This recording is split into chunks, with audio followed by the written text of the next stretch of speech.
こんにちは、ミッキーです。今回は2025年秋最新レポート新宿カフェ&グルメ6選としてご紹介します。季節が深まり、街に香ばしい風が吹き始める秋。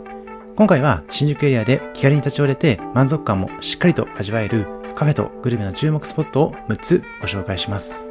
一日の始まりにぴったりな本格派カフェ。ついに誕生した話題の塩パンベーカリーカフェ。漁港の市場を思わせる装飾が印象的な海鮮居酒屋。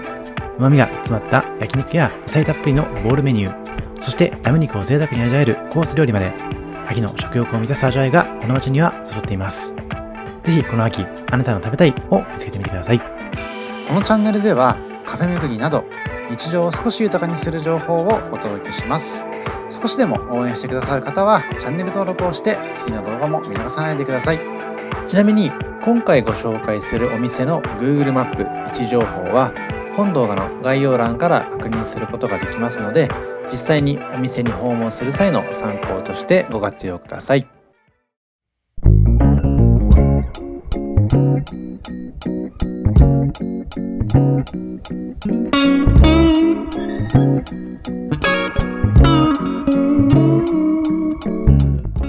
まずはじめにご紹介しますのは西新宿駅からポール・バセット新宿店です。オーストラリア出身のバリスタで25歳で世界チャンピオンに輝いたポール・バセット氏。彼のコーヒーへの情熱と技術を日本に広めることを目指し、2005年に東京新宿に出店したのがポール・バセット新宿です。現在は日本国内に3店舗、韓国では80店舗以上を展開している大人気店。オープンから20年経った今も本格的なコーヒーメニューとこだわりのフードメニューで朝から晩まで多くのコーヒーラバーに愛され、食べログ100名店にも2021、2022、そして2025にも選出される実力の持ち主です。西新宿の新宿野村ビル地下1階にありまして、平日はオフィスで働くビジネスパーソンの朝活やランチに、休日はコーヒーを片手に自己研鑽に励む若い人々で賑わいます。木目の外壁が目印の店内に入りますと、ビルの1階までの吹き抜け部分から自然の太陽光が降り注いでおり、地下にもかかわらずとても開放的な雰囲気が魅力的です。また落ち着いた照明と木目を基調にした店内はまさにゆっくりと過ごせるような大人の空間と言えそうです。西新宿エリアということもありまして、新宿の繁華街から少し離れているので、落ち着いた雰囲気の中でコーヒーを楽しみたい方にもぴったりのロケーションになっています。さて、オーストラリア発祥ということもありまして、提供されるコーヒー系ドリンクもオーストラリア流。バリスタさんがこだわり抜いた究極のエスプレッソを中心に、ラテよりも泡のミルクの層が薄く、コーヒー感の強いようなフラットホワイト、ラテよりも濃厚なエスプレッソが楽しめるようなマジックなど、コーヒーラバーはぜひ試してみたいメニューがたくさんあります。また店内には大型の焙煎機もありまして、実際に焙煎されている様子もありますので、そのコーヒーの香ばしい香りが店内を漂っています。さて、今回注文しましたフラットホワイト、ご覧のように熟練のバリスタさんが手元で注いでくれまして、その美しいラテアートも魅力の一つになっています。ちなみにコーヒー以外にもアールグレイやカモミールなどのティーメニューもありますし、ハイネケンなどのビールも提供していますので、お仕事後の一杯を楽しむのも人気です。さて、この日は朝活に訪れまして、エッグベネディクトプレートスープ付きを注文しています。またドリンクセットとしまして、フラットホワイト400円で少しお得にいただいています。そんなお得なモーニングも11時までご提供。そんな朝時間の長さも魅力の一つです。さて、こちらのエッグベネディクトプレート、スープ、新鮮な野菜たっぷりのサラダもついていまして、お得感満載。半熟のポーチドエッグがマフィンの上にとろりと跳ねまして、オランデーズソースと相まって濃厚で美味しいです。さて、こちらはフラットホワイト。エスプレッソにきめ細やかなスチームミルクを合わせたフラットホワイトは、エスプレッソの苦味と香りが抜群。そんなスチームミルクとまろやかな味がマッチして、ラテやカプチーノよりもエスプレッソ感を強く感じることができます。今回いただきましたのはエッグベネディクトプレートですけれども、他にもクリーミーなマッシュポテトにトロトロの半熟卵、カリッと焼き上げたバゲットが食欲をそそるエッグスラッドやオーストラリアらしいアボカドのオープンサンドなどもありますので、気になるものをご注文ください。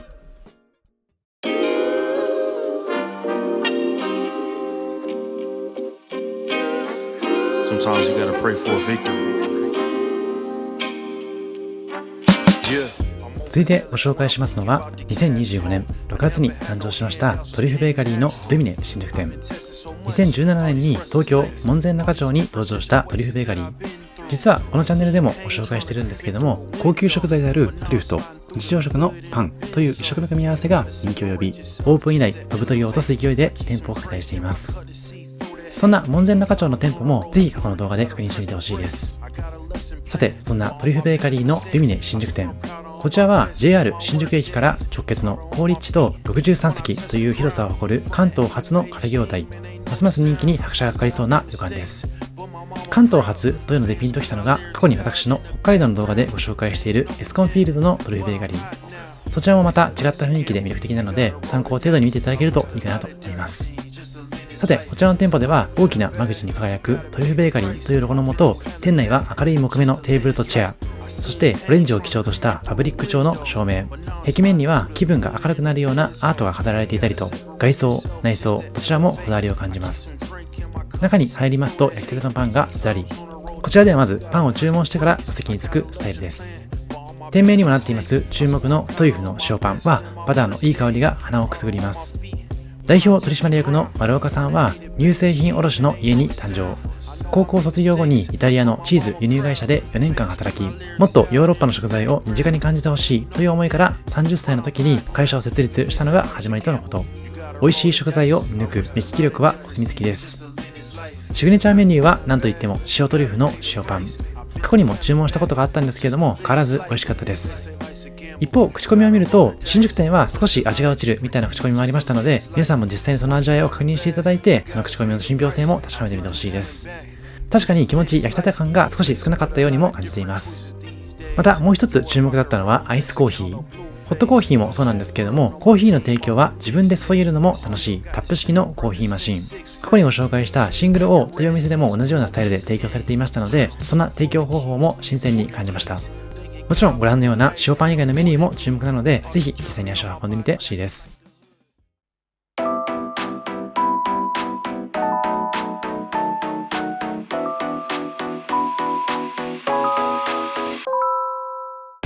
続いてご紹介しますのは、代々木から代々木緑。こちらはほぼ新宿のレン街といいます古民家10棟を丸ごと使った倉庫。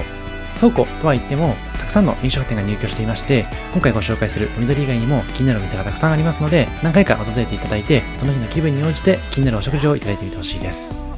代々木駅から徒歩1分になってるんですけれども、新宿駅からも徒歩5分、歩いてたどり着けますので、ぜひ参考にしてほしいです。そんなほぼ新宿のレン街から今回ご紹介するのが代々木緑。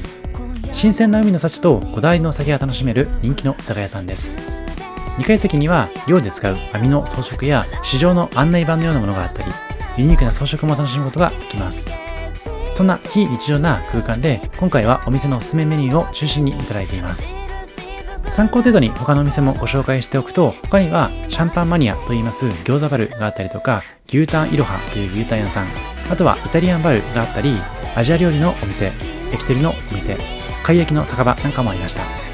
複合レストランでありながらも、イタリアン以外は基本的に和食が多かったので、お酒を飲みながら和なテイストを楽しみたい方に、ほぼ新宿のレン街はおすすめかもしれません。さて、まずいただきましたのは、左手の瀬戸内レモンサワー、右手の自家製アイスサワー。瀬戸内レモンサワーは、瀬戸内産のレモンの爽やかな酸味が光るすっきりとした一杯。自家製のバイスサワーは、梅やシソのような風味が楽しめるような、どっか懐かしい味わいの自家製バイスサワーです。一緒にいただきましたのは、名物マグロ8のみ炙りカルパッチョです。もう一つ、緑サワーというドリンクもいただいています。緑サワーはお店の名前を冠したオリジナルサワー。フルーティーで爽快な味わいは料理との相性も良く、乾杯の一杯にも食後の一杯にもおすすめです。また、この緑さんで提供されるグラスもとてもキュートでした。さて、先ほど映していましたマグロ8のみ炙りカルパッチョ。そちらは1本のマグロからたった 5% しか取れない希少部位でありますマグロの8のみを贅沢に使用した名物メニュー。炙ることで旨味が引き立ち、とろけるような食感と香ばしさが口いっぱいに広がります。刺身とはまた違った贅沢な味わいに、つい箸が止まらなくなるような一品でした。続いてはうだれ鶏。しっとり仕上げた蒸し鶏にピリ辛で奥行きのある特製だれがたっぷり、香辛料の香りとコクが絶妙に絡み合い、ビールやサワーのお供にぴったりな一品でした。その後いただきましたのは贅沢刺身5点盛り合わせ。新鮮な旬の魚介をふんだんに盛り込んだ刺身の5点盛りです。厚切りで旨味の詰まったネタは海鮮の質の高さを実感させてくれます。見た目も華やかで、まずはこの一皿から始めるのがおすすめです。手前に映していますのは醤油が入ったたくさんの魚の入れ物。カゴいっぱいに入っているものを持ってきていただいて、写真映えもする抜群なメニューでした。続いてはエビマヨネーズ。プリプリのエビにクリーミーでほんのり甘い特製マヨネーズソースをたっぷり絡めた一品。外はカリッと中はふんわりとしていますので、見た目以上にその香ばしさが魅力的なおつまみになっていました。最後はあて巻き。こちらはマグロのトロタルです。油の乗ったマグロとシャキシャキのたくあんを巻いたあて巻き。口の中でとろけるマグロとたくあんの歯ごたえ、塩気のバランスが絶妙でした。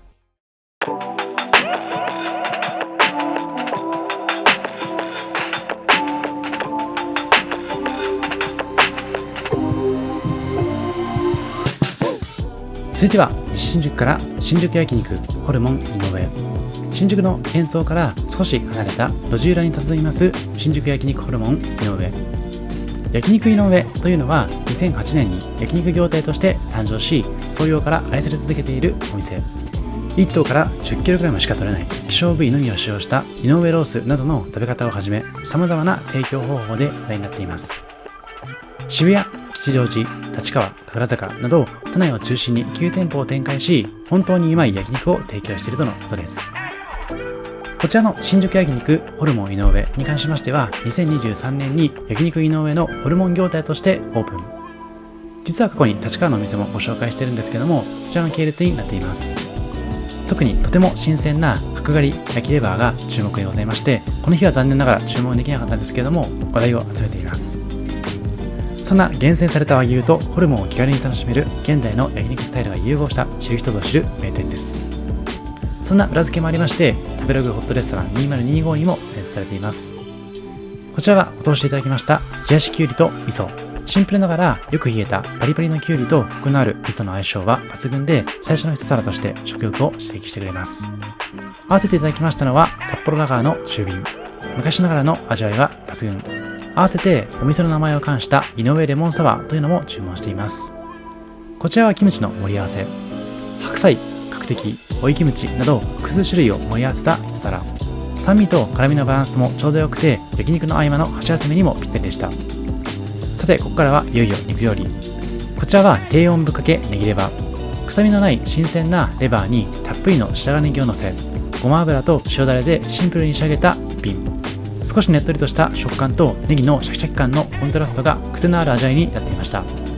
さてこちらは生搾りレモンサワー。先ほどの井上レモンサワーに比べてさらにフレッシュ感を求めたい方におすすめです。さてここからは注目の焼肉。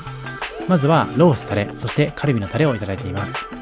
個人的にはロースの肉が抜群に美味しくて、この後 2,3 回リピートさせていただきました。定番の赤身焼肉であるこちらカルビとロース。カルビは油の甘みとタレの香ばしさが引き立つ一品。網の上で焼くたびに肉汁がじゅわっと広がります。一方のロースは柔らかさと赤身の甘みが際立ち、しっかりとした食べ応えでありながらくどさはありません。いずれもこだわりの自家製ダレが肉の甘みを引き出してくれます。そしてこちらは井上ホルモンミックス。塩と味噌から選ぶことができまして、今回は味噌でいただいています。店名にもありますように、ホルモンはこのお店の主役の一つ。味噌は濃厚でパンチのある風味が食欲を引き立て、ご飯にもお酒にも合う濃いめの味付けになっています。さてこちらは牛タン塩。こちらも見逃せないメニューの一つになっています。厚みがありながらも柔らかく、じっくりと焼き上げると香ばしさが増します。そしてレモンをさっと絞って食べることでタン特有の旨味がさらに引き立ちます。そして最後に味わってほしいのはホルモン麻婆。ホルモンを麻婆豆腐風に仕上げた珍しい一品になっていまして、ピリ辛のあんにとろけるようなホルモンが絡んでご飯が欲しくなるような味わい。この後ご飯を注文してるんですけども、ご飯と合わせていただくとよりその味わいも美味しくなります。締めとしてはもちろんのこと、お酒のあてにもぴったりなこちらの一品。ぜひ合わせていただいてみてほしいです。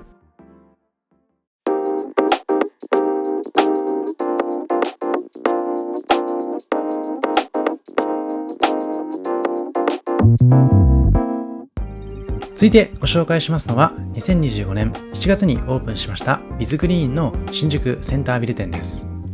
こちらは都庁前駅から近い場所にあります。一杯で満足できるサラダボウルをコンセプトとするサラダボウル専門店。こちらの店舗は7月に誕生したばかりで、店内には23席のイートインスペースが用意されています。コロナ明けから健康に注目された今、多くのサラダボウル専門店が展開されていますけれども、その中でもウィズグリーンは日本一の店舗数のサラダボウル専門店になっています。東京都内に在住の方はよく訪れたことがあるかと思うんですけれども、結構オフィス街にあることが多くて、ゆったりと楽しめるような空間が魅力的なのかなと思っています。それこそお一人様で訪れる方が多いような印象です。こだわりの一つは四季折々の国産野菜を 100% 使用している点。季節限定メニューなどもありまして、その季節で一番元気な野菜をチョイスしています。さて、こちらは23席のイートインスペースの様子。テーブルや椅子は全て国産木材を使用するこだわりっぷり。中央にありますメインのテーブルはこだわりの一枚板を使用しているようです。木のぬくもりが感じられるこちらの落ち着いた空間でゆったりと過ごすことができます。もう一つこだわりをご紹介しますと、甘くてみずみずしい栄養満点のグリーンカールを使用している点。葉物の中でもグリーンカールは主食サラダの基盤として主張が強すぎない食感と味。濃い緑色は食欲が湧き、絶妙な柔らかさはよく噛んでも疲れません。さて、この日に注文しましたのは本格キーマカレーとズッキーニアチャールのサラダ。もう一つはバーベキューチキンとたっぷりの夏野菜サラダ。バーベキューチキンとたっぷり夏野菜のサラダは10種類以上のスパイスで味付けしたスモーキーなバーベキューチキンと太陽をたっぷり浴びた夏野菜、粒マスタードを使ったノンオイルドレッシングでいただきました。そしてこちらは本格キーマカレーとズッキーニアチャールのサラダ。夏が旬のズッキーニと香辛料を甘酢でマリネ。辛さが癖になるキーマカレーを主役にして暑い日にこそ食べたくなるようなサラダに仕上がっていました。いずれもシーズナルサラダということもありまして、8月には終了してしまったんですけれども、また9月から新メニューが登場するかと思いますので、ぜひそちらもお楽しみください。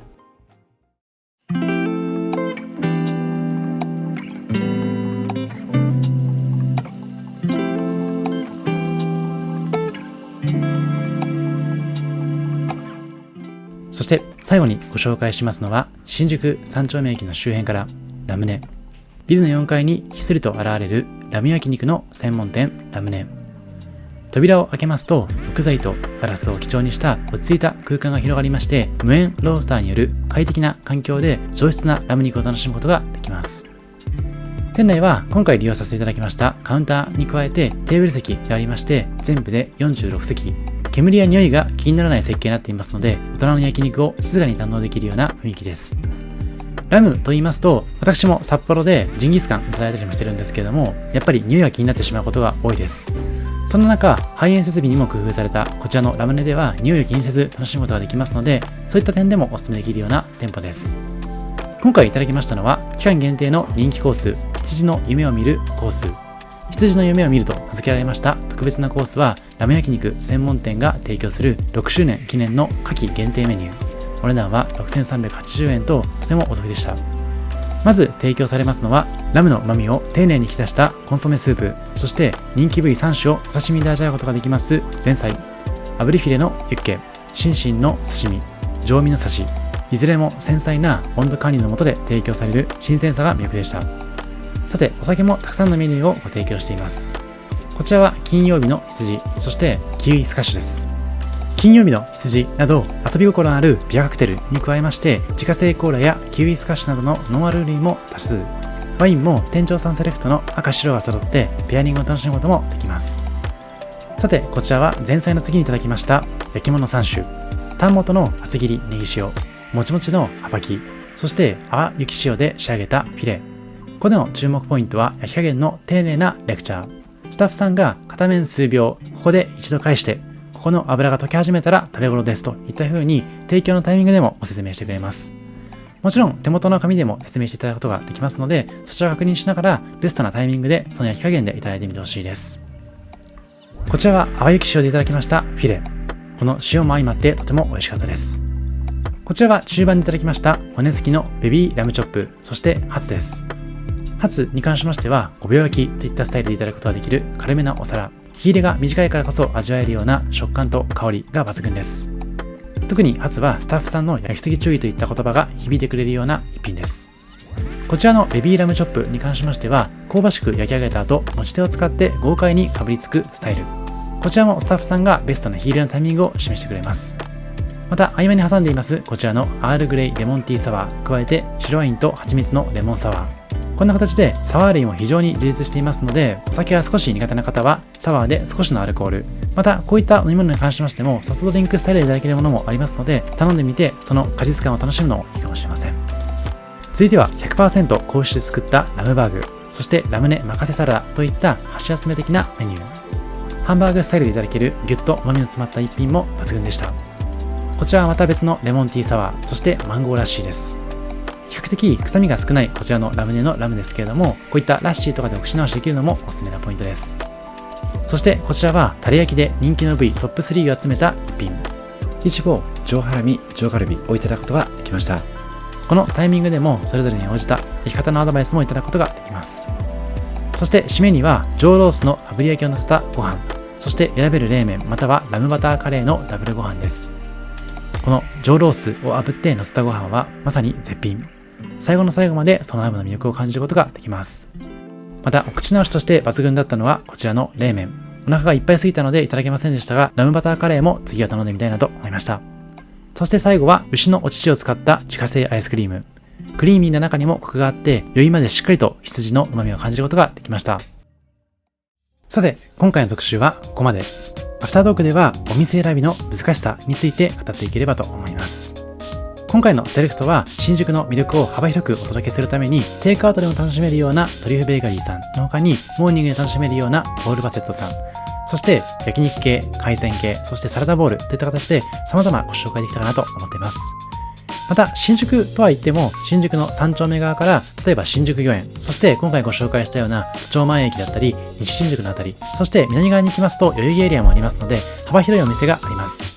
結構お店選びが難しいエリアでありますので、今後も私自身の視点でいろんなお店をご紹介できればと思います。そんな背景も踏まえつつアフタートークではお店選びの難しさについて語っていきます。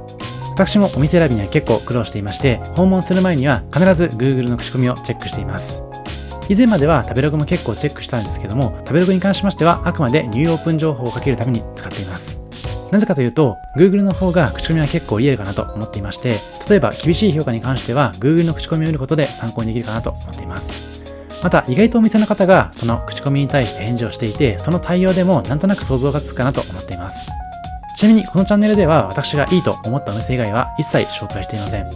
カフェ巡りやグルメ巡りをする中ではあまり当たりとは言えないようなお店に当たることもあります。もちろんフード系が満足いかないこともあるんですけれども、個人的に見送っているお店のほとんどはやはりその居心地が悪かったりとか、店員さん、もっと言うとオーナーさんの態度が少し良くなかったなといった時には掲載を見送っています。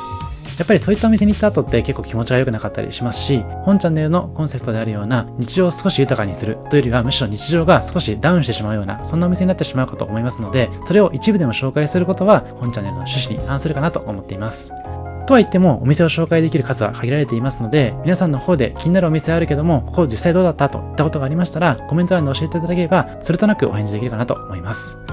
もちろん今までご紹介してきているお店はいずれも太鼓判を押せるような素敵なお店に限られていますので、ぜひ今後もチェックしていただいて、それこそチャンネル登録をしていただいて、そのお店の魅力を皆さんも実際に感じてみてほしいです。